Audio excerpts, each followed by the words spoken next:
मैं और मेरे क्लासमेट्स अचानक से एक दिन ज़ॉम्बी एपोकलिप दुनिया में आ जाते हैं। हम एक बस में टेलीपोर्ट हुए होते हैं, पर हैरानी की बात ये होती है कि मेरे साथ सिर्फ क्लास की लड़कियां ही टेलीपोर्ट हुई होती हैं। हमारी बस के चारों तरफ ज़ॉम्बीज होते हैं। मैं समझ नहीं पाता कि अभी हम कहाँ पर हैं और हमारे साथ ये हो क्या रहा है। तभी एक सिस्टम हमारे सामने ओपन होता है। हेलो सर्वाइवर्स, मैं हूँ वे फाइंडर सिस्टम। तुम सबका स्वागत है लास्ट रूट सर्वाइवल ट्रायल में। मैं तुम्हें सर्वाइवल के रूल्स बता देता हूँ। हर एक बस के अंदर 30 से 50 प्लेयर्स होते हैं। दूसरा रूल ये है कि हर बस सुबह के 7 बजे शट डाउन हो जाएगी। हर किसी को 2 मिनट के अंदर बस से बाहर निकलना होगा। अगर कोई 2 मिनट पूरे होने के बाद भी बस के अंदर होगा तो वो तुरंत मर जाएगा। तीसरा रूल है, बस शट डाउन या तो कुछ सेकंड्स के लिए होगी या तो कुछ मिनट्स के लिए। सारे सर्वाइवर्स अपना ध्यान रखिएगा, वरना एक गलती और आप मर भी सकते हैं। चौथा रूल ये है कि आपकी जो बस है वो कुछ स्टॉप्स पर जाकर रुकेगी। या तो उन स्टोर्स पर आपको सप्लाईज मिलेंगी या फिर आपकी मौत। और हाँ, कुछ प्लेयर्स टैलेंट्स भी अवे कर सकते हैं। रोड बाउंड रियाल में हर एक जगह डेंजरस है। ज़ॉम्बीज, बुरी आत्माएं और मॉन्स्टर सब आपका इंतजार कर रहे हैं। आपके ड्राइवर को इस बस को हेवन तक ले जाना होगा। हमने आपको इतना ज्यादा डेंजरस टास्क दिया है, इसीलिए हम आपको बिगिनर प्रोटेक्शन दे रहे हैं। इसकी वजह से 3 दिनों के लिए आपकी डिफिकल्टी काफी लो होगी। सिस्टम की ये सारी बातें सुनकर मुझे समझ नहीं आता आखिर यहाँ पर हो क्या रहा है। नोरा को भी समझ नहीं आ रहा होता कि वो अचानक से यहाँ पर कैसे आ गई, क्योंकि वो तो आराम से अपने घर पर बैठी थी। तभी मैं खड़ा होकर बस को देखने लगा हूँ। मैं देखता हूँ कि पूरी बस में सिर्फ लड़कियां ही भरी हुई हैं। सबको गिनने के बाद मुझे पता चलता है कि इस बस में टोटल 42 प्लेयर्स हैं। बाकी की लड़कियां भी काफी ज्यादा कंफ्यूज होती हैं। तभी एक ज़ॉम्बी हमारी बस की खिड़की के पास आ जाता है, जिसे देखकर सारी लड़कियां डर जाती हैं। तभी हमारा सिस्टम हमें हमारी बस का नाम बताता है, 15,200। वो सारे प्लेयर्स से बस के लिए एक ड्राइवर चुनने को कहता है। जो बस का ड्राइवर होगा वो बस को और सारे प्लेयर्स को मैनेज करेगा और उसे ही सबको लेकर हेवन तक जाना होगा। नोरा कहती है, ड्राइवर बनने के लिए मैं हमारे क्लास प्रेसिडेंट लूकस को वोट देती हूँ। नोरा के ये कहते ही बाकी सारी लड़कियां भी मुझे ही वोट देती हैं, पर उनमें से एक लड़की इस बात पर सडनली डिसएग्री कर देती है और कहती है, मैं तो खुद को वोट देती हूँ। उसके पास बैठी उसकी दोस्त भी उसी को ही वोट देती है। इन दोनों लड़कियों को देखकर बाकी सारी लड़कियों को काफी गुस्सा आता है। तभी सिस्टम वापस से ओपन होता है और बताता है कि ड्राइवर को क्या क्या फायदे होते हैं। पहला, वो अपनी बस को ऑपरेट और अपग्रेड कर सकता है। वो दूसरे ड्राइवर्स के साथ ट्रेड भी कर सकता है। तीसरा, वो अपने बस के प्लेयर्स को एक्सपेल भी कर सकता है। खैर, क्योंकि ब्रियाना ने खुद को वोट दिया था, इसीलिए नोरा कहती है, कुछ लोगों को सच में अपनी लिमिट्स के बारे में नहीं पता होता। ग्लासेस वाली लड़की कहती है, उन्हें अपने आप को गौर से देखना चाहिए। ब्रियाना खड़ी हो जाती है और गुस्से में कहती है, आखिर तुम लोगों ने लूकस को ही क्यों चुना? सिर्फ इसलिए क्योंकि वो हमारी क्लास का प्रेसिडेंट है? एक ग्रीन बालों वाली लड़की कहती है, लूकस, हमें तुम पर पूरा भरोसा है। अगर तुम हमारे साथ रहोगे तो हम जरूर इस गेम को सर्वाइव कर लेंगे। मैं गहरी सोच में खो जाता हूँ। तभी सिस्टम मुझे बताता है, कॉन्ग्रेचुलेशन, सारे वोट्स के हिसाब से आप ड्राइवर बन चुके हैं और आपको एक एस रैंक का टैलेंट मिला है। आपको दो ऑप्शंस दिए जाएंगे डेली। पहला ऑप्शन है पानी की 100 बोतल्स, दूसरा ऑप्शन है 5 गैलन जग्स। इनमें से एक को चूज करिए। मैं 100 बोतल्स को चूज कर लेता हूँ। बिगिनर्स के तौर पर हमें कुछ और भी सप्लाईज मिले होते हैं। तभी एक लड़की मुझसे सिस्टम के टॉप लेफ्ट में एक और चीज को चेक करने के लिए बोलती है। जब मैं उस ऑप्शन पर क्लिक करता हूँ तब मेरे सामने और भी कई ऑप्शन आते हैं। मैं लाइव चैट वाले ऑप्शन पर क्लिक करता हूँ और मुझे दूसरे सर्वाइवर्स दिखाई देने लगते हैं। वो सब भी यहाँ पर अचानक से आए होते हैं। कुछ समझदार लोग पहले ही समझ चुके होते हैं कि एक सर्वाइवल गेम है और एक बस तो पूरे जिम वाले लड़कों से ही भरी होती है। उन्हें आपस में एक दूसरे की पसीने की बदबू आ रही होती है। मैं अपनी बस को देखता और खुश हो जाता हूँ। चलो, मेरी बस में तो सिर्फ प्यारी प्यारी लड़कियां ही हैं। कितनी अच्छी किस्मत है मेरी। तभी एक सफेद बालू वाली लड़की आकर मुझे बता दिया, मुझे एक बी रैंक का टैलेंट मिला है, जाइडेंटिफिकेशन। मैं 10 फुट की जाइंट बन सकती हूँ। इस लड़की का नाम रायले होता है। इसका टैलेंट इसे बड़ा बना देगा। ये सोचकर एमसी के नाक से खून आ जाता है, क्योंकि ये डर के सोच रहा होता है कि जब इसका साइज बड़ा होगा तब इसके कपड़े भी फट जाएंगे। ये बंदा इमेजिन कर रहा होता है वो चीज। तभी वो चश्मा वाली लड़की बताती है, उसे इस रैंक का टैलेंट डिवाइन इंसाइट मिला है और वो हरे बालों वाली को ए रैंक का हीलिंग टैलेंट मिला है। वो मुझसे कहती है कि वो मुझे मरते हुए बचा सकती है और मुझे पहले की तरह तंदुरुस्त बना सकती है। नोरा बताती है कि उसे इस रैंक टैलेंट इनहेंस फिजिक मिला है। उसकी ताकत पहले से बहुत ज्यादा इनहेंस हो जाएगी इसकी वजह से। नोरा सबसे कहती है, चाहे कुछ भी हो जाए हम सबको सर्वाइव करना होगा। रायले उससे आकर कहती है, परेशान मत हो नोरा, हम बेवकूफ नहीं है। मैं अपने काम पर लग जाता हूँ, जो कि होता है बस चलाना। हमें रात हो चुकी होती है। तभी सिस्टम वार्निंग देता और कहता है, बस पे जल्दी ही खतरा आने वाला है। ड्राइवर को जितनी हो सके उतनी स्पीड में बस को आगे बढ़ाना चाहिए। ये सुनते ही मैं सबसे कहता हूँ, अपनी सीटों को जल्दी से पकड़ लो। उसके बाद मैं एक्सीलेटर पर पूरी जोर से पैर रख देता हूँ और ज़ॉम्बीज़ के बीच से स्पीड में निकल जाता हूँ। मुझे कम से कम 14 घंटे तक ये बस चलानी है। उम्मीद करता हूँ कि मैं ये कर लूंगा। अब क्लास की बाकी लड़कियों का डर धीरे धीरे खत्म होने लगता है। तभी सिस्टम मुझे बताता है, आप एक हार्बर मार्केट के बहुत करीब हैं। ये सुनते ही मैं बस को तुरंत रोक देता हूँ। मुझे पता है कि ऐसा तो हो ही नहीं सकता कि उस मार्केट में खतरा हमारा इंतजार ना कर रहा हो। हूँ। नोरा मुझसे पूछती है कि तुम रुक क्यों गए। मैं अपनी ड्राइवर की सीट से उठकर सबको बताता हूँ हमारा पहला स्टॉप है हार्बर मार्केट। मैं विवियन के पास जाकर कहता हूँ तो हमें बताओ कि उस हार्बर मार्केट में क्या है। विवियन अपनी टैलेंट का इस्तेमाल करती है और उस मार्केट को अपने टैलेंट की वजह से देखने लगती है। जैसे ही वो मार्केट के अंदर देखती है उसे अंदर ज़ॉम्बीज दिखाई देते हैं जो कि छुप कर बैठे होते हैं। विवियन सबको बताती है हमारा ये स्टॉप काफी ज्यादा डेंजरस है, उस मार्केट के अंदर ज़ॉम्बीज भरे हुए हैं। ये सुनकर सारी लड़कियां डर जाती हैं। मैं सबसे कहता हूँ उस मार्केट में आखिरकार सप्लाईज है, हमें वहाँ जाना ही होगा। तभी ब्रियाना खड़ी होती है और मेरे पास आकर मुझसे कहती है तुम्हारे लिए ये कहना आसान है, तुम क्यों नहीं चले जाते उस मार्केट के अंदर, तुम तो एक लड़के हो, तुम्हें हमें प्रोटेक्ट करना चाहिए। ये सुनकर मैं अपने मन में कहता हूँ ये अभी भी जेंडर कार्ड का इस्तेमाल कर रही है। ब्रियाना हमेशा क्लास को स्किप करा करती थी और वो मुझसे हमेशा जलती रहती थी। ब्रियाना की बातें सुनकर नोरा खड़ी हो जाती है और कहती है ओए तुम क्या बात कर रही हो, क्या तुम लुकस को मरवाना चाहती हो। वो नोरा की तरफ मुस्कुराते हुए देखकर कहती है इसकी जगह फिर तुम क्यों नहीं चली जाती मैडम नोरा, मेरे पास तुम्हारे जैसा टैलेंट नहीं है। नोरा तुरंत कहती है हाँ क्यों नहीं, मैं जा रही हूँ, हमें उन सप्लाईज की जरूरत है, मैं तुम्हारी तरह डरपोक नहीं हूँ। रायले भी खड़ी हो जाती है और कहती मैं भी चलूंगी। जोई भी कहती है मैं भी तुम लोगों के साथ चलूंगी, मैं लोगों को हील कर सकती हूँ, अगर तुम में से किसी को भी ज़ॉम्बी ने काट लिया तो मैं तुम्हें ट्रीट कर दूंगी। जोई ज़ॉम्बी को गोल्डन एप्पल के साथ पोशन देकर हील कर रही है। काफी टाइम हो गया माइनक्राफ्ट खेले हुए। खैर ब्रियाना कहती है तुम लोग जाओ, मैं तब आऊंगी जब मुझे सब कुछ सेफ लगेगा। मैं सबसे कहता हूँ क्योंकि मैं क्लास प्रेसिडेंट हूँ इसीलिए मैं आगे जाऊंगा और जिसको भी डर लग रहा है वो इसी बस में रहे। पर हाउस मार्केट में जो भी पहले जाएगा उसे अपनी पसंद की चीजें लाने का हक है। मेरी बातों पर तीनों लड़कियां एग्री करती हैं। ये देखकर मैं मुस्कुराता हूँ और फिर विवियन से कहता हूँ विवियन तुम यहीं पर रुकना, तुम्हारे टैलेंट हमारे लिए बहुत ज्यादा कीमती है। विवियन मेरी बात मान लेती है। तभी अचानक एक एमा नाम की लड़की उठती है और कहती है मैं भी तुम लोगों के साथ चलूंगी। जब वो ये कह रही होती तभी सिस्टम बताता है अटेंशन प्लेयर बस अपने स्टॉप पर आ चुकी है, जल्दी से एक्सप्लोरेशन टीम को मार्केट में भेजो। तुम लोग जितना देर करोगे ज़ॉम्बीज उतना ही तुमसे अट्रैक्ट होंगे। मैं सबसे कहता हूँ जो भी चलना चाहते हैं वो मेरे पीछे आओ। नोरा मेरे पास आकर कहती है मैं तुम्हें प्रोटेक्ट करूंगी। मैं उससे कहता हूँ चलो अब चलते हैं। हम जैसे ही बस का गेट खोलते हैं वैसे ही बाहर से काफी खतरनाक हवा आती है। हम लोग बस से बाहर निकलते हैं। दूसरी तरफ ब्रियाना काफी ज्यादा जेलस होती है और कह रही होती है ये क्लास के 3 लोग कितना ज्यादा शो ऑफ करते हैं, ये लोग बस लकी है कि इन्हें इतना अच्छा टैलेंट मिला है। मैं उम्मीद करती हूँ कि ज़ॉम्बीज तुम सबको मार दें। एक तो जब भी ऐसे कैरेक्टर्स किसी भी स्टोरीज में होते हैं उन्हें देखते ही मूड खराब हो जाता है। खैर जब हम स्टोर के पास पहुंचते हैं तो हम बाहर ही रुक जाते हैं। मैं सबसे कहता हूँ मैं अंदर जाकर चेक करता हूँ, पर नोरा मुझे रोक कर कहती है लूकस मुझे आगे जाने दो, मेरी बॉडी इनहेंस्ड है। तभी एमा हमारे पास आती है और कहती है तुम दोनों पहले मुझे जाने दो, तुम दोनों की पावर्स बहुत ही ज्यादा कीमती है, अगर तुम्हें ज़ॉम्बीज ने काट लिया तो हम उसका रिस्क नहीं ले सकते।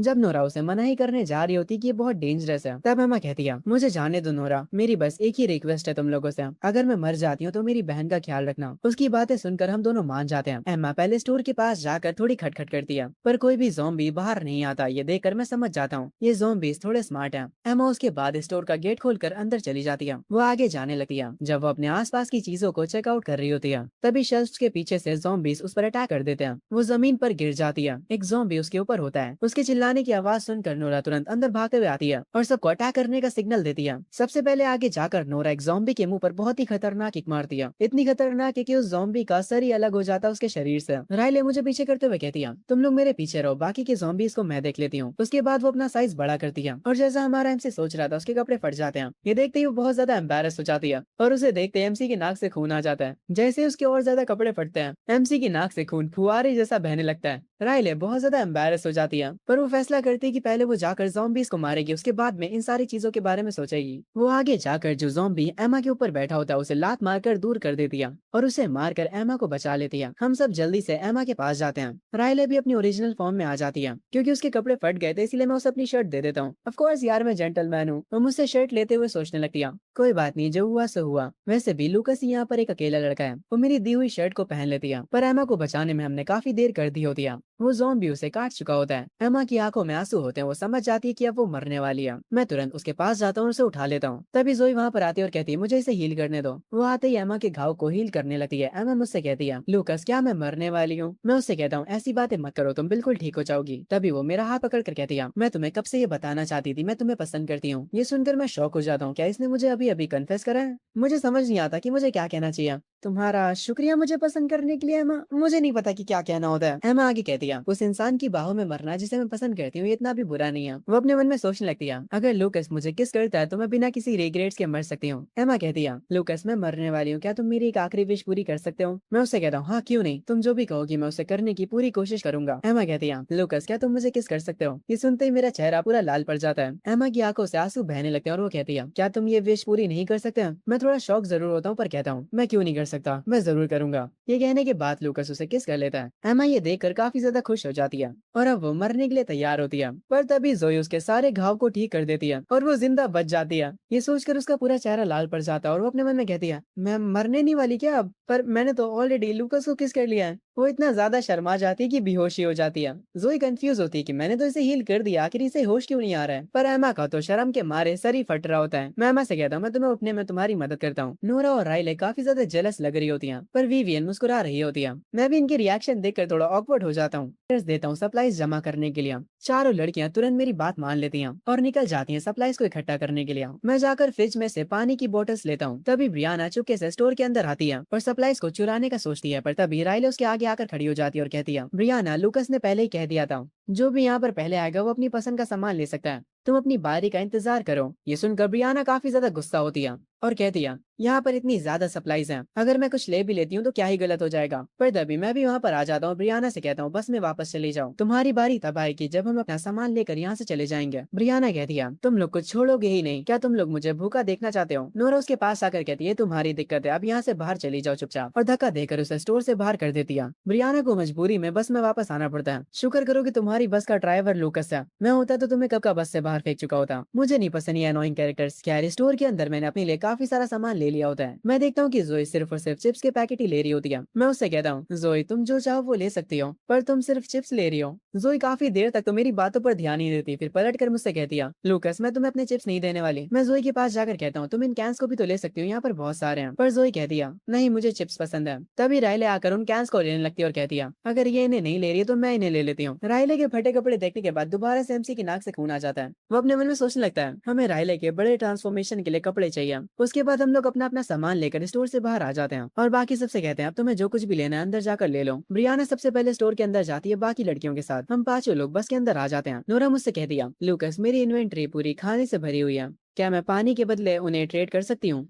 मैं उससे कहता हूँ, हाँ, क्यों नहीं। तभी विवियन बताती है, लूकस, स्टोर के अंदर जो शेल्फ है हम उन्हें डिसमेंटल कर सकते हैं और उससे हमें आयरन इनगट्स मिल जाएंगे, जिससे हम आगे चलकर बस को अपग्रेड कर सकते हैं। मैं ये सुनकर थोड़ा शॉक हो जाता हूँ। तब मुझे पता चलता है कि ये जो बस है वो लार्ज आइटम्स को ब्रेक करके उन्हें बेसिक मटेरियल्स में बदल सकती है। जो टेबल्स होते हैं वो लकड़ी बन सकते हैं और जो आयरन के शेल्फ हैं वो आयरन इनगट्स बन सकते हैं। तभी क्लास की बाकी लड़कियां स्टोर से निकलकर बस पर वापस आ रही होती है। उनमें से एक लड़की कंप्लेन करते हुए बोल रही होती है, मुझे बहुत ज्यादा प्यास लगी हुई है, पर जो लोग पहले गए थे उन लोगों ने एक भी पानी की बोतल वहाँ पर नहीं छोड़ी। दूसरी लड़की उससे कहती है, अब कंप्लेन करने से कुछ नहीं होने वाला, अगर हम पहले जाते तो हमें मिलता, इसमें हमारी गलती है। तभी हम उन सारे आयरन शेल्फ्स को आयरन इनगट्स में बदल देते हैं। उन शेल्फ्स की मदद से हमें 210 आयरन इनगट्स मिले होते हैं। 10 आयरन इनगट्स हम बस को अपग्रेड करने में लगा देंगे, बाकी के 200 हम स्टोर कर लेंगे। पर अब मेरी इन्वेंट्री में जरा सा भी स्टोरेज नहीं बचा होता। मैं उन सारी लड़कियों से पूछता हूँ, किसी की इन्वेंट्री में जगह खाली है? तभी एमा की जुड़वा बहन खड़ी होती है और मेरे पास आती है, मेरी इन्वेंट्री में काफी जगह है, तुम उनका यूज कर सकते हो। ये सुनकर मैं उसे शुक्रिया बोलता हूँ। वो शर्माते हुए कहती है, नहीं, इसकी कोई भी जरूरत नहीं है, मुझे मदद करके खुशी हुई। उसके बाद वो उन सारे आयरन इनगट्स को अपनी इन्वेंट्री में रख लेती है। मैं उसे 2 पानी की बोतल्स देते हुए कहता हूँ, अब तुम अपनी सीट पर जाकर बैठ जाओ। उसके बाद बस वापस से चलना शुरू करती है। नोरा ड्राइवर सीट के पास बैठी होती है और क्योंकि मैं ड्राइविंग करते हुए खाना नहीं खा सकता हूँ, इसीलिए नोरा मुझे अपने हाथों से खाना खिलाती है और हम लोग आगे बैठे काफी सारी बातें भी कर रहे होते हैं। पीछे से ये सब देखकर जोई कहती है, ये दोनों एक साथ कितने अच्छे लग रहे हैं। बाकी की लड़कियां भी हमें देखकर खुश होती हैं और थोड़ा टीज करते हुए कहती हैं, लग रहा है क्लास में एक दूसरे से चिपके रहना इन लोगों के लिए काफी नहीं था और अब तो ये इसको अपने हाथों से खाना खिला रही है। जरा देखो तो नोरा ब्लश कर रही है। नोरा इस टाइम पर बिल्कुल लूकस की मॉम जैसा बिहेव कर रही है। तभी हम अपनी जुड़वा बहन से कहती है, हम वैसे भी इतना खाना नहीं खाते हैं, तो हम लोग आपस में अपना खाना शेयर करते हैं ताकि हम लोग खाना और बचा सकें। तभी एक मोटी लड़की जो कि ब्रेड खा रही होती है वो अपनी ब्रेड फेंक देती है और एमा के पास जाकर उसके कंधे पर जोर से हाथ रखती है, जिससे एमा डर जाती है। वो लड़की कहती है, मुझे अपना खाना दे दो। हमें एमा की आदत से पता चलता है कि ये लड़की क्लास में उसे हमेशा बुली करा करती थी, उसके पैसे छीनना, उसे रुलाना और उसके मुंह पर सिगरेट का धुआं छोड़ना।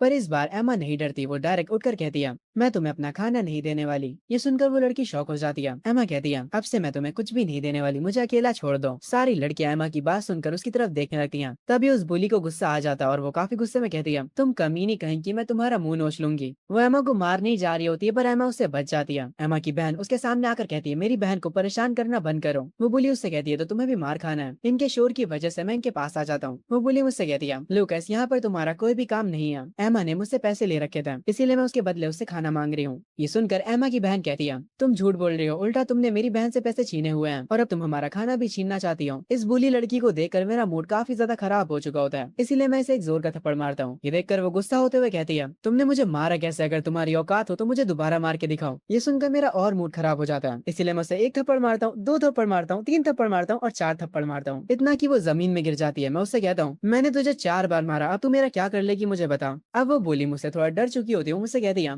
आखिर तुम इन लड़कियों को बचा क्यों रहे हो? ये मेरी क्लासमेट्स भी हैं और मेरी पैसेंजर्स भी। अब से मैं 2 रूल्स बना रहा हूँ। पहला, अपने क्लासमेट्स को हर्ट मत करना। दूसरा, हर एक चीज फेयर होनी चाहिए। अगर तुम्हें खाने के लिए सप्लाईज चाहिए तो जब मार्केट और स्टोर पर बस रुकेगी तब जाकर वहां से खुद ले लो, या फिर किसी और से इक्वल वैल्यू का कोई सामान ट्रेड करो। मैं उस बुली के पास बैठ कर कहता हूँ, अगर मैंने किसी को भी मेरे रूल्स तोड़ते हुए देखा। वो बुली कहती है, तो तुम क्या करोगे? मैं उठकर उससे कहता हूँ, मैं तुरंत उन्हें अपनी बस से एक्सपेल कर दूंगा, और ये ड्राइवर की एक पावर है। अगर तुम में हिम्मत हो तो दोबारा रूल तोड़ कर देखो। ये सुनकर वो लड़की डर जाती है, यहाँ तक कि उसकी आंखों में आंसू तक आ जाते हैं। वो तुरंत एमा से माफी मांगती है उसका खाना चुराने के लिए। एमा उसे माफ कर देती है और कहती, दोबारा हमें अपनी शक्ल मत दिखाना। मैं एक स्माइल के साथ दोबारा अपनी ड्राइविंग सीट पर वापस चला जाता हूँ। मुझे देखते हुए एमा अपने मन में कहती है, अगर लूकस यहाँ पर ना होता तो ये लड़की हमें अभी भी बुली कर रही होती। उसके बाद हम लोग ज़ॉम्बीज़ से भरे हुए एक रास्ते से होकर जा रहे होते हैं। तभी वर्ड चैट से मुझे एक आदमी का मैसेज आता है। वो मुझसे कहता है, मेरे पास एनर्जी कोर है, क्या तुम ये खरीदना चाहोगे? मैं उससे उसका प्राइस पूछता हूँ। वो कहता है, मुझे 300 पानी की बोतल्स चाहिए और 500 खाने के डिब्बे। ये सुनकर मैं शॉक हो जाता हूँ और उससे कहता हूँ, क्या तुम मुझसे मजाक कर रहे हो? वो आदमी कहता है, याद रखना कि मैं ही एक अकेला इंसान हूँ जो कि इस सेक्टर में एनर्जी कोर को बेच रहा है। इससे तुम अपनी बस को अपग्रेड कर सकते हो, एक और बार सोच लो। मैं भी उससे कहता हूँ, और मैं भी इस सेक्टर में एक अकेला इंसान हूँ जो कि पानी को बेच रहा हूँ, तो एक बार दोबारा सोच लो। मेरी बात सुनकर वो बंदा सोचने लग जाता है और आखिरकार मेरे ऑफर को मान लेता है। मैं उससे डील फाइनल करने के बाद एनर्जी कोर को खरीद लेता हूँ और काफी ज्यादा खुश होता हूँ, क्योंकि अब मैं बस को अपग्रेड कर सकता हूँ। मैं बस को अपग्रेड होने पर लगा देता हूँ। बस काफी तेजी से हिलना शुरू करती है और सारी लड़कियां घबरा जाती हैं। बस ऑटोमेटिक चेंज होने लगती है। ये देखकर रायले शॉक हो जाती है, क्या अभी बस अपने आप अपग्रेड हो गई? अब इस बस में और भी ज्यादा सीट्स हैं। सिस्टम तुरंत मेरे सामने आकर मुझे बताता है, कॉन्ग्रेचुलेशन, अब आपकी बस लेवल 2 पर पहुंच चुकी है। रिवॉर्ड में आपको लार्ज वाटर कैरेक्टर ब्लूप्रिंट दिया जा रहा है। एक नए फ्यूचर को अनलॉक किया जा रहा है, the module market place. Rewards को देखकर मैं थोड़ा खुश हो जाता हूँ। एक लार्ज वाटर ब्लूप्रिंट, इसकी मदद से हमें पानी की कभी भी कमी नहीं होगी। और साथ ही में एक मॉड्यूल मार्केट प्लेस, उसमें हमें काफी सारी ऐसी चीजें मिलेंगी जिसकी वजह से हम मॉडिफाई कर सकते हैं बस को। इसकी मदद से हम लोग बस के अंदर बेडरूम भी बना सकते हैं। तभी सिस्टम सबको बताता है, लूकस वो पहला ड्राइवर है सेक्टर 6 में जिसने अपनी बस को अपग्रेड किया है। उसकी स्किल एयर स्लैश को अनलॉक किया जा रहा है और साथ में 5 स्टेट पॉइंट्स भी मिल रहे हैं। नोरा मुझे कोका कोला पिलाती है। तभी एक लड़की मेरे पास आकर कहती है, लूकस, क्या तुम मुझे 20 वुड और 50 आयरन इंगट्स दे सकते हो? मैं उससे बोलता हूँ, क्या तुम एक पपेट को बनाना चाहती हो? जिस पर वो हाँ कहती है। फिर मैं उस लड़की से कहता हूँ, मैं तुम्हें वो दे तो दूंगा, पर उसके बदले तुम क्या ट्रेड करोगी? तभी अचानक से इस बस की लाइट चली जाती है और सारी लड़कियां डरने लगती हैं। मैं इस मूवमेंट पर भी शांत रहता हूँ और आसपास देखने लग जाता हूँ। तभी मुझे बस के सामने एक ज़ॉम्बी दिखता है। मैं बस को इधर उधर मोड़ता हूँ और आगे जाते हुए उस ज़ॉम्बी को कुचल देता हूँ। मैं फुल स्पीड में बस को यहाँ से भगाता हूँ। सारे प्लेयर जानते थे कि जो ज़ॉम्बीज हैं वो रात में ज्यादा खतरनाक हो जाते हैं, इसीलिए वो काफी ज्यादा डर जाते हैं। ज़ॉम्बीज हमारी बस के पीछे भागने लगते हैं। मैं उन ज़ॉम्बीज को कुचलते हुए आगे निकले जा रहा होता हूँ। विवियन कह दिया, ये सारे के सारे लो रैंक्स के ज़ॉम्बीज हैं। यहाँ पर इनके जैसे बहुत सारे हैं और ये बार बार रिस्पॉन हुए जा रहे हैं। लूकस, तुम्हें आज पूरी रात गाड़ी चलानी होगी। ये सुनकर मैं पगला जाता हूँ। मेरी आंखों के नीचे पहले से ही डार्क सर्कल्स आ चुके होते हैं। मैंने पूरी रात ये गाड़ी चलाई है और अब पूरी रात भी मुझे ही चलानी है। नोरा कहती है, तुम्हारी जगह मैं ये चला लेती, पर ये सिस्टम सिर्फ और सिर्फ ड्राइवर को ही बस चलाने देता है। तभी सिस्टम बताता है, ड्राइवर के पास एक और प्रिविलेज होता है, वो किसी और प्लेयर को टेम्परेरी बेसिस पर अपने बदले बस चलाने दे सकता है। विवियन कहती है, तुम्हारे बदले मैं भी बस चलाऊंगी। जोई भी सेम कहती है, पर तभी राइले जोई के पीछे आकर कहती है, तुम तो बस चलाने के बारे में सोचना भी मत। तुम इतनी ज्यादा छोटी हो कि तुम्हारे पैर पैंडल्स तक पहुंचेंगे ही नहीं और तुम्हारा सर मिरर्स को नहीं देख पाएगा। अगर तुम बस चलाओगी तो बाहर से ऐसा लगेगा कि बस खुद ब खुद चल रही है। राइले हंसती है और जोई चुपचाप बैठ जाती है। आगे रात में बस को नोरा चलाने लगती है। जो बस चलाने के लिए तैयार होता है, मैं उससे कहता हूँ, कुछ भी करना, बस बस को रोकना मत। अगर ये बस रुकती है तो हम सब मारे जाएंगे। नोरा भी ज़ॉम्बीज़ को कुचलते हुए आगे बढ़ रही होती है। तभी सिस्टम मुझे बताता है कि बस की ड्यूरेबिलिटी कम हो रही है और वो 19 की हो चुकी है। अब मैं देखता हूँ कि बस की ड्यूरेबिलिटी का 1 पॉइंट कम हो चुका है। उसके बाद मैं लाइव चैट को चेक करता हूँ। सारे के सारे लोग ज़ॉम्बीज़ से डरे हुए होते हैं। कोई बताता है कि उनके बस की ड्यूरेबिलिटी 1 पॉइंट से घट रही है हर 3 घंटे में। लाइव चैट में सारे के सारे लोग कंफ्यूज होते हैं। मैं अंगड़ाई लेकर थोड़ी देर के लिए सो जाता हूँ। जब थोड़ी देर बाद मैं उठता हूँ तो देखता हूँ कि राइले ड्राइव कर रही होती है। अगला दिन लग चुका होता है। सिस्टम दोबारा से मुझे चेक इन के लिए 2 ऑप्शंस देता है। पहला ऑप्शन होता है कि मैं इन्वेंट्री के 10 स्लॉट्स को एक्सपेंड करके उसे 50 का कर लूं। ऑप्शन 2 में मुझे 3 रैंडम कॉमन वेपन्स मिल रहे होते हैं। ऑप्शन 3 में मुझे 100 बॉटल्स मिल रही होती हैं डाइट कोक की। मेरा दोस्त इसकी जगह होता तो वो बिना सोचे समझे डायरेक्ट ऑप्शन 3 को चुनता, पर मैं ऑप्शन 1 को सेलेक्ट करता हूँ और इन्वेंट्री के 10 स्लॉट्स को 50 में बदल देता हूँ। मैं जब आगे खोल कर इधर उधर देखता हूँ तभी पूरी बस बहक जाती है। सिस्टम मुझे तुरंत वार्निंग देता है, ड्राइवर लूकस, तुम्हारी बस शट डाउन हो चुकी है। अब से 2 मिनट के अंदर बस पूरी खाली हो जानी चाहिए। 2 मिनट बाद जो भी इस बस से नहीं निकला होगा वो तुरंत मर जाएगा। हम दूसरे बसों का सीन देखते हैं जहाँ पर इसी शट डाउन की वजह से बहुत सारे लोग मारे जा चुके होते हैं। ये बस 35 मिनट के लिए शट डाउन हुई होती है। हम सब तुरंत अपनी बस से निकलने लगते हैं और रोड पर आकर खड़े हो जाते हैं जब काफी ठंडी हवाएं चल रही होती हैं। सारी लड़कियां आपस में चिपकी हुई खड़ी होती हैं ताकि उन्हें ठंड कम लगे।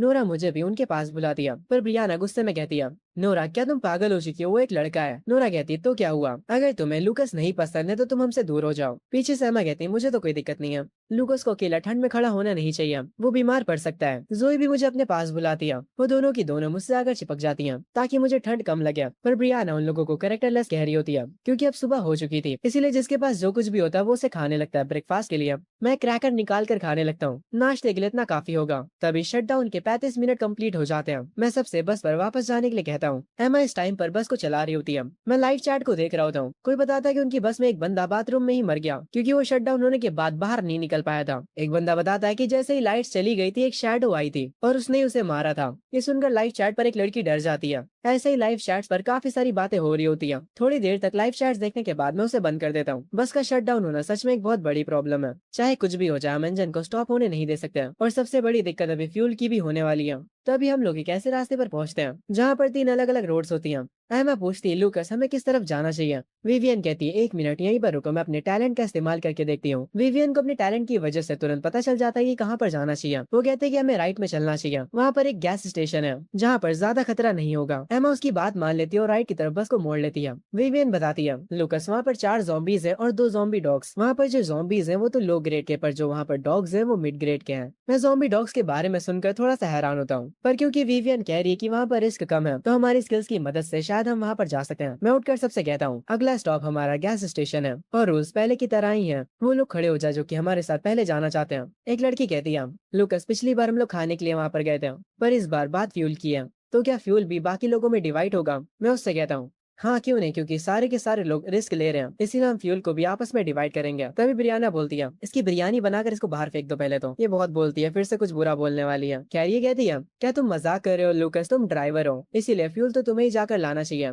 मैं इस बंदी की बातों पर ध्यान नहीं देता, ये तो पागल है। मैं सबसे कहता हूँ जैसे हम बस के फ्यूल को फिल करेंगे उसके बाद सारे के सारे लोग फ्यूल में भी कंट्रीब्यूट करेंगे या फिर उसके बदले सप्लाई ट्रेड कर सकते हैं। हमारा रूल है फेयरनेस, इक्वल ट्रेड करना। एक लड़की मेरी बात पर एग्री करते हुए कहती है मुझे लगता है कि लूकस सही कह रहा है, हम हर बार खतरों से भाग नहीं सकते हैं। एक ग्लासेस वाली लड़की कहती है मैं लूकस के साथ जाऊंगी। एक ब्राउन बैडी कहती है मैं भी साथ चलूंगी, मेरे पास कोई टैलेंट तो नहीं है पर मुझे टाइक्वांडो आता है। लाल बालों वाली महिला कहती है लूकस मैं अपने पपेट्स का इस्तेमाल कर सकती हूँ। इन सबको मेरे सपोर्ट में देखकर ब्रियाना चुपचाप जाकर बैठ जाती है। मैं उन सबसे कहता हूँ फिर हम सब साथ में चलेंगे। वो पपेट वाली लड़की अपने मैजिक का यूज करके बस के ऊपर एक पपेट समन करती है। तभी हमें कहती है लूकस वो देखो सामने, हमारे सामने एक और बस है। ये हमारा पहली बार था कि हमने दूसरी बस को हमारे सामने देखा है। तभी सिस्टम उससे कहता है ड्राइवर लूकस तुम्हारा अगला स्टॉप है रिच फ्यूल स्टॉप। ये अलर्ट अभी अभी आया है तो इसका मतलब है कि हम लोग बस 10 मिनट ही दूर हैं अपनी मंजिल पर पहुंचने से। एमा कहती है कि हमें सामने वाली बस को पीछे छोड़ देना चाहिए। मैं ये सुनकर कहता हूँ हाँ ऑफ कोर्स, आगे एक गैस स्टेशन है, अगर हम लोग वहाँ पर पहले पहुंच जाते तो वहाँ का सारा फ्यूल हमारा होगा और हम लोग एडवांटेज पर आ जाएंगे। एमा बस की स्पीड को बढ़ा लेती है और काफी तेजी से उस बस के पास पहुंच जाती है।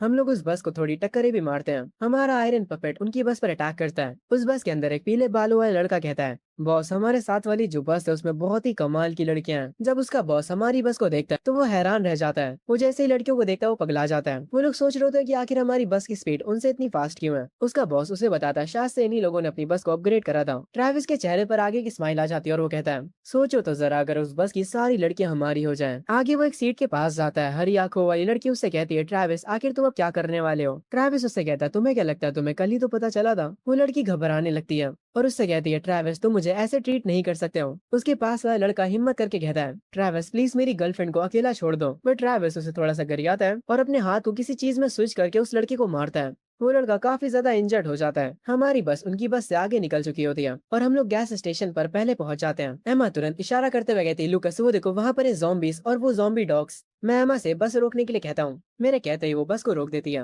मैं बस से बाहर जाते हुए कहता हूँ, चलो सब लोग मेरे साथ आओ। पपेट वाली कहती है, मैं अपने पपेट्स का इस्तेमाल करूंगी ताकि वो तुम्हें प्रोटेक्ट कर सके। उसका पपेट पहले आगे जाता है, फिर उसके बाद हम सारे लोग भी बस से बाहर आ जाते हैं। उन zombies की नजर जैसे ही हम पे पड़ती है, वो बहुत ही तेजी से भागते हुए हमारे पास आने लगते हैं। उन zombies को देखकर सारे लोग डर जाते हैं। वो पपेट तेजी से आगे बढ़ता है और कुछ zombies को पकड़ लेता है और उन्हें जमीन पर गिराकर खत्म कर देता है। मैं भी तुरंत अपनी एयर स्लैश स्किल का इस्तेमाल करता हूँ और zombie डॉग्स को बीच से काट देता हूँ। मैं इस स्किल को सिर्फ एक ही बार यूज कर सकता हूँ, हर 2 मिनट में। मैं अपनी टीम से कहता हूँ, अब बाकी सारी चीजें तुम लोग संभालो। नोरा अपनी पावर का इस्तेमाल करती है और एक ज़ॉम्बी डॉग को किक मारती है। वो दूर जाकर गिरता है। नोरा यहीं पर नहीं रुकती, वो आगे जाकर उसका मुंह तक तोड़ देती है और उस डॉग के मरते ही एक कॉइन उसके पास गिरता है। नोरा उस कॉइन को उठाती है और मुझे देते हुए कहती है, लुकस जरा इसे देखो, ये क्या है। मैं उससे वो कॉइन लेता हूँ और उससे बताता हूँ, ये एक बस कॉइन है। ज़ॉम्बीज और मॉन्स्टर अपने मरने के बाद ये ड्रॉप करते हैं। जितने ज्यादा लेवल के ज़ॉम्बीज या मॉन्स्टर्स होंगे, उतना ही ज्यादा महंगा उनका कॉइन होगा। ये सुनकर नोरा थोड़ी खुश होती है। तभी अचानक से कहीं पर एक ज़ॉम्बी छुपा होता है और हमारी एक क्लासमेट को बाहर निकलकर पकड़ लेता है। मैं तुरंत जाता हूँ और उसे किक मार के उससे दूर कर देता हूँ और सारी लड़कियां आकर उस अकेले ज़ॉम्बी को मारने लगती हैं। वो लोग उसे अपनी लातों से पीट पीट कर ही खत्म कर देती हैं। मैं खड़ा होकर कहता हूँ, ये ज़ॉम्बी तो खुशी खुशी मरा होगा, इतनी सारी लड़कियों ने जो इसे मिलकर मारा है। जब जोई उस लड़की को ट्रीट कर रही होती है, नोरा बाकी के ज़ॉम्बीज को चेक कर रही होती है कि वो जिंदा है या नहीं, और अगर गलती से वो जिंदा है तो नोरा उन्हें मार देती है। हील होने के बाद वो लड़की जोई को थैंक यू बोलती है। मैं सबसे कहता हूँ, ठीक है सब लोग, डेंजर अब खत्म हो चुका है, अब जाकर तुम सब फ्यूल को ढूंढो, और हाँ, इसकी कन्वीनियंस स्टोर की सप्लाईज को मत भूलना। सारे लोग चले जाते हैं फ्यूल और सप्लाईज लेने। मैं नोरा के साथ चलते हुए अपनी घड़ी देखता हूँ। इन zombies को मारने में हमें 4 मिनट लगे। 6 मिनट में दूसरी वाली बस भी यहाँ पर पहुंच जाएगी। हमें उन्हें रोकना होगा हमारी सप्लाईज छीनने से। मैं नोरा को बताता हूँ कि दूसरी बस भी जल्दी ही यहाँ पर पहुंच जाएगी और हमें उन्हें रोकना होगा हमारी सप्लाईज चुराने से। नोरा कहती है, लुकस तुम परेशान मत हो, अगर वो हमारी सप्लाईज लेने का ट्राई करते हैं तो मैं मार मार के उनका भरता बना दूंगी। ये सुनकर मैं अपने मन में सोचता हूँ, नोरा का इस रैंक का टैलेंट उसे 10 गुना ज्यादा ताकतवर बना देता है। नोरा हमारी स्ट्रॉन्गेस्ट फाइटर है, तो मुझे इसकी तो चिंता नहीं करनी चाहिए। आगे मैं भी स्टोर में जाकर सप्लाईज कलेक्ट करने लगता हूँ और मैं बाकी सबसे काफी ज्यादा तेजी में सामान को कलेक्ट कर रहा होता हूँ। एक सेकंड रुको, इसने सामान के साथ कुछ और भी उठाया है। खैर एमसी फटाफट यहाँ का सारा सामान गायब कर रहा होता है। वो यहाँ पर कुछ भी नहीं छोड़ता। वो किसी चीज के एक बॉक्स को लिए खड़ा होता है। नोरा आकर उससे कहती है, आखिर तुमने स्मोकिंग करना कब चालू करा। लुकस कहता है, मैं स्मोक नहीं करता, पर कोई ना कोई तो करता होगा, हम सप्लाईज के बदले इसे ट्रेड कर सकते हैं। नोरा कहती है, मैं समझ गई तुम्हारी बातों को, पर तुम बिल्कुल भी मुझे स्मोकिंग और ड्रिंकिंग करते हुए दिख मत जाना। तुम हमारे ड्राइवर और दोनों ही चीजें तुम्हारे लिए नुकसानदायक हैं। मैं उसके गाल खींचते हुए कहता हूँ, तुम तो बिल्कुल आंटियों जैसी बातें कर रही हो। क्या तुमने मुझे पहले कभी स्मोक करते हुए देखा है। बिल्कुल बदतमीज हो। मैं उसके गाल खींचते हुए कहता हूँ, तुम्हारे गाल तो काफी ज्यादा सॉफ्ट है, मुझे काफी अच्छा लग रहा है। तभी मेरा ध्यान एक वेपन पर जाता है। मैं नोरा को छोड़कर तुरंत उस वेपन की तरफ जाता हूँ और ये एक फायर एक्स होती है। मैं ये वेपन नोरा को दे देता हूँ। नोरा कहती है, तुम ये वेपन मुझे दे रहे हो, पर तुम्हारे बारे में क्या। मैं उससे कहता हूँ, हम सबसे ज्यादा ताकतवर तुम हो, इसीलिए ये वेपन तुम्हारे लिए परफेक्ट है और मेरे पास मेरी स्किल है, तो मेरे बारे में परेशान मत हो। नोरा मेरी बात समझ जाती है और मुझसे वो वेपन ले लेती है। एमा और बाकी सारी लड़कियां अभी भी सप्लाईज इकट्ठा कर रही होती हैं। एक लड़की दो लड़कियों को प्लास्टिक बैग इस्तेमाल करते हुए देखती तो वो आकर उनसे पूछती है, आखिर तुम लोग प्लास्टिक बैग्स का इस्तेमाल क्यों कर रहे हो। चश्मे वाली लड़की उसे बताती है, पिछली बार मेरी पूरी इन्वेंटरी भर गई थी और अब मेरी इन्वेंटरी में जरा सा भी स्पेस नहीं बचा है, इसीलिए मैं बैग्स का इस्तेमाल कर रही हूँ। ये आइडिया के बारे में सुनकर वो लड़की काफी ज्यादा हैरान हो जाती है और कहती है कि इस आइडिया के बारे में उसने क्यों नहीं सोचा पहले। ये आइडिया मिलते ही वो भी सप्लाईज को प्लास्टिक बैग्स में भरने लगती है। मैं अपने 30 स्लॉट्स को भर चुका हूँ और इतना मेरे लिए काफी है। अब बारी है फ्यूल की। राइले और जोई इस काम में मेरी मदद करती हैं और हम लोग काफी सारे गैस कैन को उठा लेते हैं। सारा काम होने के बाद मैं और एमा बाहर खड़े होते हैं पंप्स के पास। मैं एमा से कहता हूँ, क्योंकि हमारे फ्यूल कैंस डायरेक्टली बस को फिल कर सकते हैं, तो शायद से ये जो पंप्स हैं वो नकली हो सकते हैं। पर एमा मुझसे कहती है, हमें एक बार इन पंप्स का इस्तेमाल करके देखना चाहिए। मैं उसकी बात मान जाता हूँ क्योंकि इसमें हमारा कोई नुकसान नहीं होना है। हम लोग हमारी बस को लेकर आते हैं पंप के पास। जैसे ही पंप के पास बस पहुंचती है, मुझे फ्यूल फिल करने का ऑप्शन आ जाता है। मैं तुरंत उस ऑप्शन पर क्लिक कर देता हूँ। वो पंप अपने आप ही निकल कर बस को फिल करने लगता है। उतनी ही देर में दूसरी बस भी यहाँ पर पहुंच जाती है। उस बस के सारे लड़के नीचे उतरते हैं। वो ये देखकर हैरान होता है कि हम लोग उनसे पहले पहुंच गए यहाँ पर। बस का फ्यूल फिल करने के बाद मैं भी नीचे उतरता हूँ और सारी लड़कियां भी स्टोर से बाहर आ जाती हैं। वो मेरे पीछे आकर खड़ी हो जाती हैं, जिसे देखकर ट्रेविस कहता है, इतनी सारी लड़कियां, मुझे उस लड़के से जलन हो रही है, ये तो मेरे सपनों को जी रहा है। इनका बॉस कहता है, इसके साथ जितनी भी लड़कियां वो सारी की सारी काफी सुंदर हैं। इन लोगों ने पहले लड़कियां नहीं देखी हैं क्या जो ऐसा रिएक्ट कर रहे हैं। खैर विवियन मेरे पास आकर मुझे बताती है, लूकस इनमें से दो लोगों के पास टैलेंट्स हैं। वो येलो बालों वाला क्रीपी लड़का, उसके पास बी रैंक का स्किन हार्डनिंग टैलेंट है, पर उसकी अटैक पावर कम है। मैं उससे पूछता हूँ दूसरे वाले का क्या। विवियन बताती है, उसके पास भी बी रैंक टैलेंट है, स्पाइक स्किन, वो अपनी स्किन को स्पाइक्स में कवर कर सकता है। मैं विवियन से कहता हूँ, मैं समझ गया, तुम्हारा शुक्रिया। विवियन कहती है, अगर ये लोग फाइट करना चाहते हैं तो हम भी पीछे नहीं हटेंगे। ये वैसे भी हमारी दुनिया नहीं है, यहाँ पर कोई भी कानून नहीं है, और सबसे इम्पोर्टेंट बात, उन लोगों की नजर हमारी क्लास की लड़कियों पर है। मैं तेज आवाज में कहता हूँ, हम लोग यहाँ पर पहले आए थे इसीलिए हमने सारा सामान ले लिया है और ये गैस स्टेशन हमारा है। ये सुनकर वो लोग हंसने लग जाते हैं। ट्रैविस कहता है, क्या मजाक कर रहे हो यार, तुम लोग यहाँ पर पहले आए इसीलिए सब कुछ तुम्हारा है। उसका बॉस कहता है, ये सिर्फ एक अकेला लड़का है इनके ग्रुप में, आखिर इसके पास इतनी हिम्मत कहाँ से आ रही है हमें चैलेंज करने की। ट्रैविस, चलो चलकर उनसे कुछ लड़कियां ले लेते हैं और उस लड़के के हाथ पैर तोड़ देंगे। ये कैसे कैरेक्टर्स है यार, इन्हें तो ठरकी भी नहीं कह सका, इन्हें तो डायरेक्ट जेल में डालो, ये डिजर्व नहीं करते यहाँ पर रहना। खैर आगे वो ट्रेविस नाम का लड़का कहता है, पहले उस लड़के को जान से मार दो, उसके बाद सारी लड़कियां हमारी होंगी। ऑफ कोर्स से इनकी बातें सुनकर वो लड़कियां डरी हुई होती हैं थोड़ी सी। ट्रेविस की बात से उसके साथ जितने भी लड़के होते हैं वो काफी ज्यादा एक्साइटेड हो जाते हैं और ट्रेविस की बस वाली लड़कियां काफी ज्यादा सैड हो जाती हैं क्योंकि उन्हें पता होता है कि ट्रेविस एक जानवर है। ट्रेविस ने उन लोगों के साथ भी बहुत बुरा किया होता है। ट्रेविस बहुत ही तेजी से आगे बढ़ता है मुझ पर अटैक करने के लिए, पर मैं एयर स्लैश का इस्तेमाल करके उसे बीच से ही काट देता हूँ, जिसे देखकर उसका बॉस हैरान हो जाता है। ट्रेविस एक ही अटैक में मर जाता है। उसका बॉस तुरंत अपनी बॉडी को स्पाइक्स में बदल देता है और मुझ पर अटैक करने के लिए आगे बढ़ता है, पर पीछे से नोरा उसे खत्म कर देती है। उन दोनों को मरा हुआ देखने के बाद ट्रेविस के साइड के कुछ लड़के भाग जाते हैं, पर कुछ लोग उसका बदला लेना चाहते थे, पर ज्यादातर लोग भाग ही जाते हैं। विवियन नोरा से कहती है, नोरा किसी पर भी रहम मत करना, अगर इनमें से कोई भी जिंदा बचता है तो हमें आगे चलकर मुश्किल हो सकती है। मैं सबको ऑर्डर देते हुए कहता हूँ, अटैक करो। राइले मेरी दी हुई शर्ट को उतारती है और अपने बड़े वाले फॉर्म में ट्रांसफॉर्म हो जाती है। उसके बाद वो उन लोगों के पास जाती है जो कि उसकी टीम की लड़की को मार रहे होते हैं अकेले। राइलो को देखते उनकी फट जाती है। राइले उनमें से एक को उठाती है और जोर से हवा में घुमाकर जमीन पर फेंक देती है। नोरा भी एक एक करके सबको मारे जा रही होती है। उसका मोटिव सबको जान से मारना होता है, वो किसी को भागने का मौका भी नहीं देती और उन्हें बेरहमी से मारे जा रही होती है। अपने सामने ऐसे लोगों को मरता हुआ देखकर सारी लड़कियां थोड़ी थोड़ी घबराई हुई होती हैं। ट्रैविस की बस से वही लड़का निकलता है जिसको ट्रैविस ने मारा था। वो काफी खुश नजर आ रहा होता है। वो आते ही मेरे सामने घुटनों पर बैठकर मुझे शुक्रिया बोलने लगता है कि मैंने उसके दुश्मनों को मार दिया। वो अपना सर जमीन पर रखकर कहता है, मुझे माफ करना सारी मुश्किलों के लिए। वो दोनों हमारे बस ड्राइवर्स थे। वो बंदा बताता है कि उन लोगों ने इसकी गर्लफ्रेंड को भी असॉल्ट करा था। उसकी गर्लफ्रेंड भी बाहर आकर मुझे शुक्रिया बोलने लगती है। अपनी गर्लफ्रेंड को देखने के बाद वो लड़का उसे गले लगा लेता है और दोनों रोने लग जाते हैं। विवियन मेरे पास आती है और कहती है, क्या अभी भी कोई ट्रैविस का साथी बचा हुआ है? वो लड़का तुरंत कहता है, मैं बताता हूँ, एक अकेला बचा हुआ है, वो देखो वो रहा। ये लड़का ट्रैविस के साथ काफी ज्यादा क्लोज था। ये भी उसकी तरह है क्योंकि ओवन ने उसका राज सबके सामने खोल दिया होता है, इसीलिए वो बंदा ओवन को मारने जा रहा होता है। पर इससे पहले कि वो उसे मारे मैं बीच में आकर उसे रोक देता हूँ। मैं विवियन से कहता हूँ, अपनी पावर्स का इस्तेमाल करके पता लगाओ कि ओवन सच बोल रहा है कि नहीं। विवियन अपनी पावर के यूज करती है और एक बैरियर क्रिएट होता है। बाकी सारे के सारे तो नॉर्मल स्टूडेंट्स लग रहे होते हैं, पर वो बंदा जिसको ओवन ने ट्रैविस का साथी बताया था वो रेड कलर में अपीयर हो रहा होता है। इसका मतलब होता है कि वो ट्रैविस से कनेक्टेड है।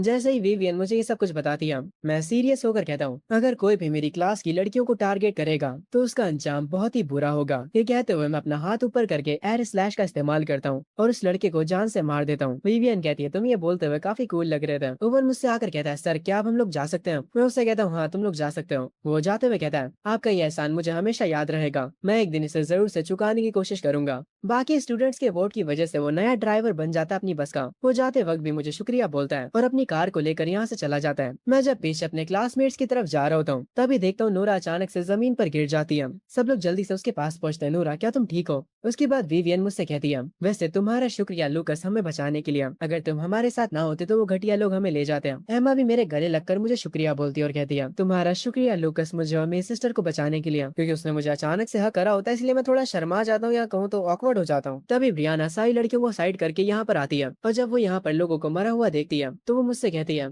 तुम तो खूनी हो, तुम इन्हें मार कर भगा भी तो सकते थे, तो फिर तुमने इन्हें इतनी ब्रूटली क्यों मारा? एक लड़की ब्रियाना से कहती है, वो लोग हमें नुकसान पहुंचाना चाहते थे, लूकस और बाकी सबने मिलकर हमें प्रोटेक्ट करा है, तो फिर आखिर तुम्हारी दिक्कत क्या है? ब्रियाना मुस्कुराते हुए कहती है, तो क्या हो गया, एक खूनी तो खूनी ही हुआ है ना, मैंने तो इनसे नहीं कहा था कि ये लोग मुझे प्रोटेक्ट करें। वो बाकी सबको भी लूकस और नोरा के खिलाफ भड़काने लगती है। लड़कियों मेरी बात सुनो, क्या तुम लोग सच में खूनियों के साथ रहना चाहती हो? अगर हम लोग कभी घर वापस जाते हैं तो सबसे पहले हम लोग पुलिस मैन की कंप्लेन करेंगे और खास करके हम लोग नोरा की रिपोर्ट करेंगे। उसने अपनी कुल्हाड़ी का इस्तेमाल ऐसे करा जैसे वो सब्जियों को काट रही हो। ये लड़की बहुत खतरनाक है। पर कोई भी लड़की ब्रियाना की बातों में नहीं आती। कुछ लड़कियां तो ये भी कहती कि ब्रियाना तो हमारी क्लास में होनी ही नहीं चाहिए थी। सारे लोग लूकस और नोरा की तारीफ करने लगते हैं। वो लोग कहते हैं कि आज हम उनकी ही वजह से सेफ हैं। एक लड़की तो ये भी कहती कि तुम्हें तो हमारी बस पर होना ही नहीं चाहिए। और सब लोग एक साथ मिलकर ही ब्रियाना को बुरा भला कहने लगते हैं। सबको अपने खिलाफ देखकर ब्रियाना काफी ज्यादा हैरान हो जाती है और कहती है, तुम लोगों को क्या लगता है कि मैं गलत कह रही हूँ? आखिर तुम सब एक साथ मेरे खिलाफ कैसे हो गए? उसके बाद वो सीरियस होकर कहती है, तुम सारी की सारी लड़कियां लूकस को पसंद करती हो, इसीलिए तुम लोग मुझे हेट करने लगी हो। तुम लोग लूकस का साइड इसलिए ले रही हो क्योंकि वो एक लड़का है। ये बात सुनकर एक लड़की ब्रियाना के पास आती है और कहती है चुपचाप यहाँ से चली जाओ। वो एक लड़का है इसलिए हम लोग उसका साइड नहीं ले रहे हैं। वो अच्छा है इसलिए हम लोग उसका साइड ले रहे हैं। बीच में जेंडर को मत लाओ। सबको अपने अगेंस्ट देखकर ब्रियाना काफी ज्यादा शौक हो जाती है। एक लड़की तो आगे आकर ये तक कह देती है ब्रियाना तुम हमारी क्लासमेट बनने के लायक ही नहीं हो, तुमको तब तक मर जाना चाहिए था। इन सब की बातें सुनकर ब्रियाना को काफी ज्यादा गुस्सा आता है, इसीलिए वो कहती है ठीक है अब मुझे तुम लोगों के साथ नहीं रहना। बाद में मुझे वापस लाने के लिए भीख मत मांगना। ये सुनकर मैं ब्रियाना से कहता हूँ अब तुमने खुद ही जाने का फैसला कर लिया है, इसलिए 15,200 बस का ड्राइवर होने के नाते मैं ब्रियाना को एक्सपेल करता हूँ। ये सुनते ही ब्रियाना शौक हो जाती है और बाकी की लड़कियां भी नोरा को छोड़कर। एमा अपने मन में सोचती है अभी क्या हुआ, लूकस ने बस इतना कहा कि वो ब्रियाना को एक्सपेल कर रहा है और सिस्टम ने उसके एक ही कमांड में ब्रियाना को एक्सपेल कर दिया। मैं उन सबके सामने खड़े होकर कहता हूँ मैं किसी को भी एक्सपेल कर सकता हूँ, ये मेरे ड्राइवर होने का एक राइट है। मैं कभी भी इसका इस्तेमाल नहीं करना चाहता था, पर ब्रियाना खुद ये डिजर्व करती है।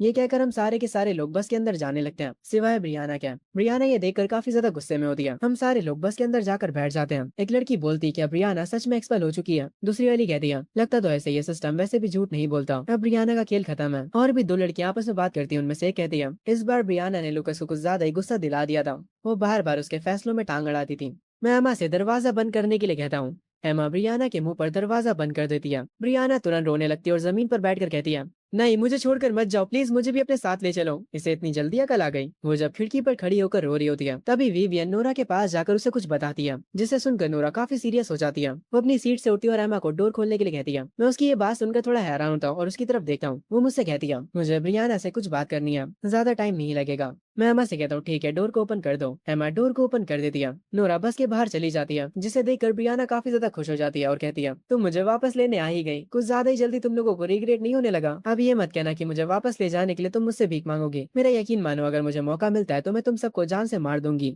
नोरा सीरियस फेस के साथ कहती है मेरे साथ आओ, मुझे तुमसे कुछ बात करनी है। ये कहकर नोरा गैस स्टेशन के अंदर जाने लगती है। पीछे से मुस्कुराते हुए ब्रियाना कहती है तुम लोग तो मुझे बस से निकाल देते हैं ना, पर मैंने आखिर गलत क्या कहा था। तुम लोग एक खूनी और तुम लोगों ने मुझे अबेंडन करने की भी कोशिश की। ये कहकर वो भी नोरा के पीछे जाने लगती है। ब्रियाना स्पॉइलर दे रहा हूँ मत जाओ। अंदर पहुंचने के बाद ब्रियाना कहती है अब बताओ कि तुम मुझसे क्या बोलना चाह रही हो। तुम लोग सुपीरियर होने की कितनी एक्टिंग करते हो, तुम सारे के सारे लोग डिस्गस्टिंग हो। तभी नोरा अपनी कुल्हाड़ी को समन करती है और उसे घुमाती है और फिर ब्रियाना के सामने करती है, जिसे देखकर ब्रियाना काफी ज्यादा घबरा जाती है और डर कर पीछे होने लगती है। वो कहती है आखिर तुम करना क्या चाहती हो। नोरा अपनी कुल्हाड़ी को घुमाकर जोर से मारती है और बस सीन शिफ्ट होता है। नोरा स्टोर से अकेले ही बाहर आती है। ब्रियाना उसके साथ नहीं होती। पहले ही मना कर रहा था कि नोरा के साथ अंदर मत जाओ। नोरा चुपचाप बस के अंदर आकर बैठ जाती है। उसके चेहरे पर खून लगा होता है। वो कहती है बस को स्टार्ट करो और यहाँ से चलो। एमा वैसे ही करती जैसा नोरा कहती है। जोए विवियन के पास पहुंचकर उससे पूछती है आखिर तुमने नोरा से ऐसा क्या कहा था जो वो ब्रियाना से बात करने चली गई। विवियन कहती है कुछ भी नहीं। गुस्से में कहती है मैं कोई बच्ची नहीं हूँ, मैं बड़ी हो चुकी हूँ। पीछे से एक लड़की कहती है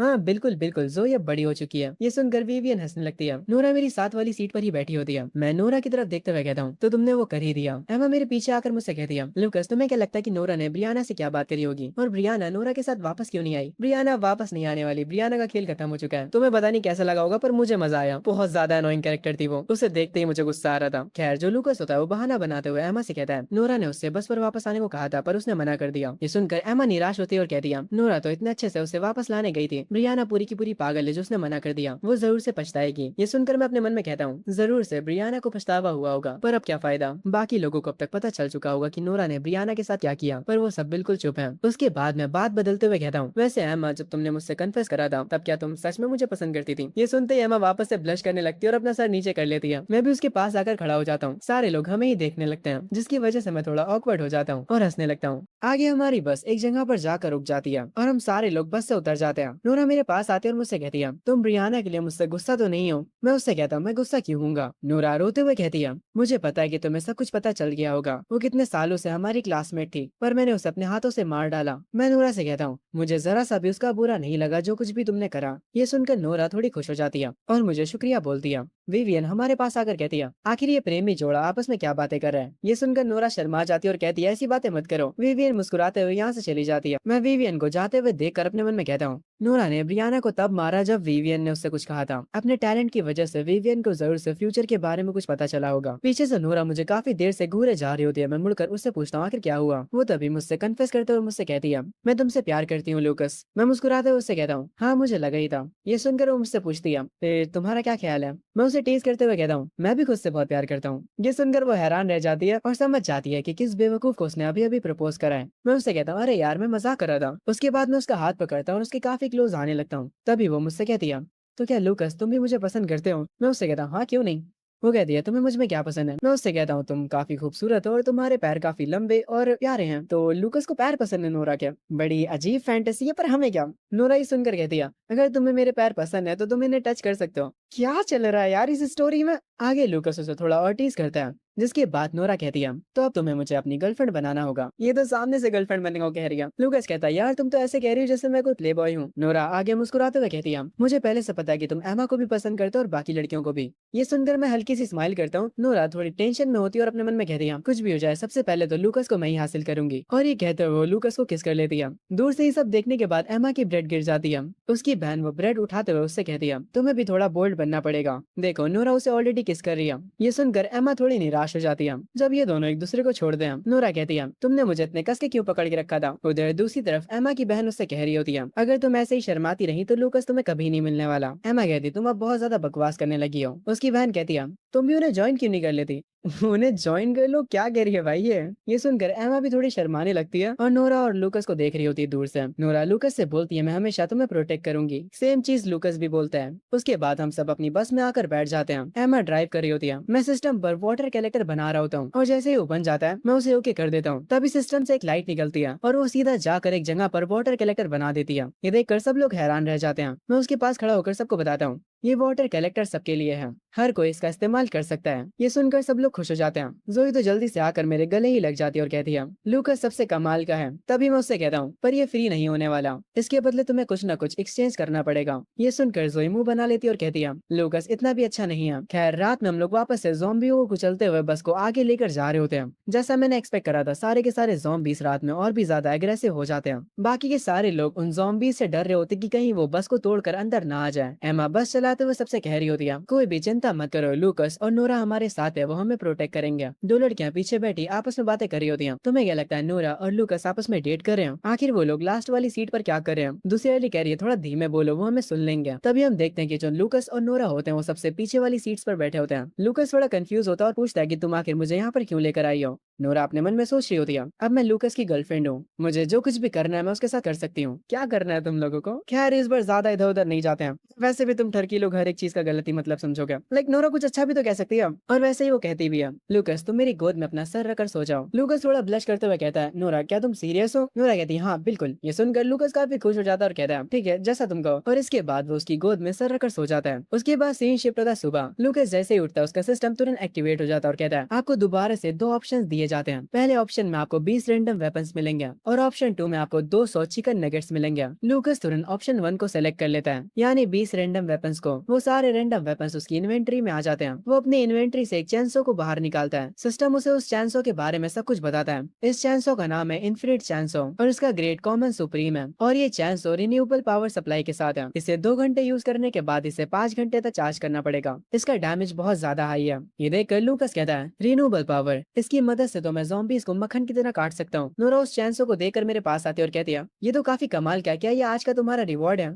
मैं उसे बताता हूँ, हाँ और 19 और भी वेपन्स हैं। मैं बाकी सबको भी बताता हूँ कि आज मुझे रिवॉर्ड में 20 वेपन्स मिले हैं और मैं उन सारे के सारे वेपन्स को उन लड़कियों में बांट देता हूँ, नोरा, विवियन और बाकी की लड़कियों में। तभी सिस्टम बताता है, ड्राइवर लूकस तुम्हारी बस शट डाउन होने वाली है। जैसे ही बस शट डाउन होती है हम सब तुरंत बस से बाहर आ जाते हैं। इस बार शट डाउन की ड्यूरेशन काफी कम हो जाती है, वो 7 मिनट की होती है। मैं बस से सबको बाहर निकालता हूँ पर इस बार बाहर कुछ ज्यादा ही ठंड होती है। जोई तुरंत मेरे पीछे आकर मुझसे चिपक जाती है और कहती है, लूकस और नोरा तुम दोनों काफी लंबे हो, तुम लोग मेरे सामने खड़े होकर मेरे लिए हवा को रोको। सबको काफी ज्यादा ठंड लग रही होती है। एक लड़की राइले से उसकी जैकेट मांगती है पर राइले साफ मना कर देती है। विवियन सबको बताती है कि आज का टेम्परेचर कल से काफी ज्यादा कम है। लूकस सबसे कहता है, अब समय खाने पानी के अलावा गर्म कपड़े भी ढूंढने होंगे। अगर हर एक दिन टेम्परेचर पहले से कम होता गया तो हमें मुश्किल होगी। तभी वो बुरी लड़की मेरे पास आकर मुझसे कहती है, लूकस मेरे पास पानी खत्म हो गया, क्या तुम मुझे एक बोतल दे सकते हो। पर मेरे रिएक्शन देखकर वो बुरी लड़की तुरंत कहती है, कोई बात नहीं मैं समझ गई, मुझे माफ करना। और ये क्या कर वो यहाँ से जाने लगती है पर मैं उसे रोक कर उसे वो पानी की बोतल दे देता हूँ और उसे कहता हूँ, तुम पर मेरा एहसान रहेगा। वो लड़की थोड़ी खुश होकर कहती है, मुझे पता है मैं तुम्हारा एहसान जरूर चुकाऊंगी। मैं उससे कहता हूँ, अगले स्टॉप पर मैं चाहता हूँ कि तुम एमा और उसकी बहन को प्रोटेक्ट करो। यही तुम्हारा मौका अपने पापों का पश्चाताप करने का। कभी कभी इतनी सही हिंदी बोलता हूँ यार मैं। खैर वो लड़की कहती है, मैं समझ गई, मुझे कभी भी उन दोनों को बुली नहीं करना चाहिए था। और ये कहकर वो चली जाती है। हम देखते हैं सामने से एक ज़ॉम्बीज़ की आर्मी हमारी तरफ काफी तेजी से आ रही होती है। मैं उन्हें देखते अपनी चैंसों को बाहर निकालता हूँ और उनकी तरफ तेजी से बढ़ने लगता हूँ। मैं एक के बाद एक ज़ॉम्बी को मारे जा रहा था। सिर्फ मैं ही नहीं, बाकी की लड़कियां भी ज़ॉम्बीज़ को खत्म करे जा रही थी। पर तभी हमारे पीछे एक बहुत बड़ा मॉन्स्टर जाग उठता है, जो कि साइज में काफी ज्यादा बड़ा होता है। वो मेरे ऊपर अपना पैर रखने ही जा रहा होता है कि मैं उसके अटैक से बच जाता हूँ। मैं किसी तरह उससे बचता रहता हूँ। मैं सबसे चिल्लाते हुए कहता हूँ, बस का शटडाउन खत्म हो चुका, जल्दी से उसमें बैठ जाओ। सारे लोग जल्दी से बस में जाकर बैठ जाते हैं। तभी राइल अपने बड़े वाले फॉर्म में ट्रांसफॉर्म हो जाती है और बड़े होते ही वो बस को अपने कंधे पर उठा लेती है और यहाँ से भागने लगती है। वो मुझे भी उस मॉन्स्टर के पास से उठा लेती है और मुझे भी लेकर आगे भागने लगती है। वो मॉन्स्टर काफी ज्यादा गुस्से में होता है और एक बड़ा सा पत्थर उठाकर हमारी तरफ फेंकता है, पर राइल अपने भागने की स्पीड बढ़ा लेती है और उस पत्थर से बच जाती है। वो मॉन्स्टर ये देखकर काफी गुस्से में होता है। आगे एक सेफ प्लेस पर पहुंचने के बाद राइले उस बस को और मुझे नीचे रखती है और मुझे डायरेक्ट उठाकर बस के अंदर ही रख देती है, जैसे कि मैं कोई खिलौना हूँ। उसके बाद जैसे ही बस वापस से चलना शुरू करती है, वो भी बस के अंदर आकर बैठ जाती है और इस बार वही बस चला रही होती है। पर वो काफी ज्यादा थकी हुई लग रही थी, इसीलिए मैं उसके पास आता हूँ पानी लेकर और साथ में कुछ कुकीज भी। मैं उसे वो कुकीज खिलाता हूँ और उसकी जैकेट उसे वापस से पहना देता हूँ। उसके बाद मैं पानी की बॉटल्स बाकी लड़कियों को भी देता हूँ। वो सब मुझे शुक्रिया बोलती हैं। जब वो बुली वाली लड़की मुझे शुक्रिया बोलती है, मैं उससे कहता हूँ, मुझे नहीं बल्कि एमा और उसकी बहन को शुक्रिया बोलो। एक एक करके सारी की सारी पानी की बोतल्स खत्म हो जाती हैं। उन सारी बोतल्स को बांटने के बाद नोरा मुझसे कहती है, हमारे पास ज्यादा पानी नहीं बचा है, ऐसे तो हम आगे सर्वाइव नहीं कर पाएंगे। मैं नोरा से कहता हूँ, तुम इसके बारे में परेशान मत हो, मैं सोचता हूँ कुछ। तभी सिस्टम वापस से ओपन होता है और कहता है, आपका अगला स्टॉप है एशमोर स्टेशन। एशमोर विलेज आपके बहुत करीब है। मैं विवियन से कहता हूँ कि आगे की विलेज है, जरा अपने टैलेंट का इस्तेमाल करके देखो कि वहाँ पर कौन सी मुश्किलें हमारा इंतजार कर रही हैं। विवियन अपनी पावर का इस्तेमाल करती है और कहती जाती है, एशमोर स्टेशन प्लेटफॉर्म पर एक ब्लैक चेस्ट है। वो एक मिड ग्रेड का ब्लैक आयरन चेस्ट है। उसके अंदर हम बहुत सारी सप्लाईज स्टोर कर सकते हैं। रास्ते में हमें 3 रोटर्स मिलेंगे। अगर हम उन्हें लेकर एशमोर विलेज तक जाते हैं तो हमें 6 बस कॉइंस मिलेंगे, पर उन्हें मारने से हमें कुछ भी नहीं मिलने वाला। ओके, तो ये पार्ट यहीं पर खत्म होता है। अगर वीडियो थोड़ी सी भी पसंद आई हो तो वीडियो को लाइक करके कमेंट जरूर करना और हाँ, वीडियो को हाइप करना मत भूलना ताकि ये वीडियो ज्यादा से ज्यादा व्यूज गेन कर सके। और हाँ, अगर चैनल पर नए हो तो चैनल को सब्सक्राइब करना मत भूलना। हम 100K के काफी ज्यादा क्लोज हैं, तो जल्दी से सब्सक्राइब कर लो। अगर इस वीडियो पर अच्छे खासे व्यूज जाते हैं तो मैं इसका सेकंड पार्ट जल्दी ही ला दूंगा। तो मिलते हैं नेक्स्ट वीडियो में, तब तक के लिए बाय बाय।